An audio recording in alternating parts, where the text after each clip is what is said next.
Hi, Word family. I'm so excited that I get to talk to you about my reading and share what I've been thinking with you from the scriptures. And I'm really glad that the Sunday School presidency has set up this opportunity for us to be able to communicate with each other, although it is much less fun for me to just share what I've been thinking than to get to hear your thoughts about what you've been thinking about your study. But hopefully one day soon, we'll be able to get back together and actually be in gospel doctrine together and discuss these things together. But regardless of how long that is, I hope that you've been finding ways to share the things that you've been learning as you read. Obviously with your family, as you've been doing Come Follow Me with them, but with other people. And I really think that the scriptures have never been more relevant than they are at this time. It seems like every week in Come Follow Me, something or the topic that is talking about and the scriptures that are involved are really relevant to everything that's going on here in this country and around the world. And I hope you've been seeing that. One of the things that especially struck me this week as I was reading is kind of this topic of confusion. And of course that makes sense because the Nephites and Lamanites are in the middle of this long war that lasts over a decade. And of course, they don't have the communication technology that we have today, and there are a lot of other things that that make it just confusing. And so if you think about some of the things that it mentions, you have the story of the great chase battle scene where Helaman and his army are being chased by the Lamanite army, and they're being chased by Antipas and his army. And when the Lamanites stop following Helaman and his army, they're not sure if they should turn around and fight them or turn around to try and find them, because they're not sure if the Lamanites are just laying a trap or if Antipas has caught them and they need to go back and help the army of Antipas.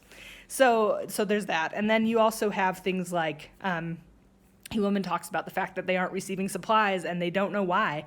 They don't know what's going on, that the Zarahemla, the middle, that they aren't being supported by the government and getting the things that they're supposed to have. And then in Moroni's letter, he also talks about the fact that he's not sure what's going on there and why they're not doing the things that they need to do to support the army the way that it needs to be supported. And then finally, Pahoran talks about the fact that these kingmen have arisen, and before Moroni wrote to him, he just wasn't sure how to deal with it. He didn't know if it was what the right thing to do was to take care of that problem. And so you see this uncertainty in all of these stories. And in some cases, it's just because they lack knowledge, and in other cases, it's just unclear what the right thing to do is. And I think that you see perfect application to this today, where you're dealing with so many different things, including this pandemic with a virus that, because it's unique and it's new, we don't know that much about it. We're learning more things every day, but there's things that we just don't know, and that can be frightening. But in the reading this week, my favorite part was when Helaman talks about not having supplies. And this is at the beginning of chapter 58. And I think it's the best description of how we should deal with when we face confusion and uncertainty in our own lives. And he talks about the fact, if you want to read it, it's in Helaman 58. No, sorry, not Helaman. It's Helaman's army, but it's not in Helaman. Anyway, it's in Alma 58. And he starts talking in verse 9 through verse 12. And in verse 9, he talks about their confusion.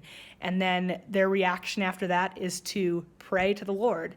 And the Lord is the one who sends assurances to them, and he strengthens their faith, and he gives them something to look forward to. And he visits them, it says, He did visit us with assurances that he would deliver us, yea, insomuch that he did speak peace to our souls.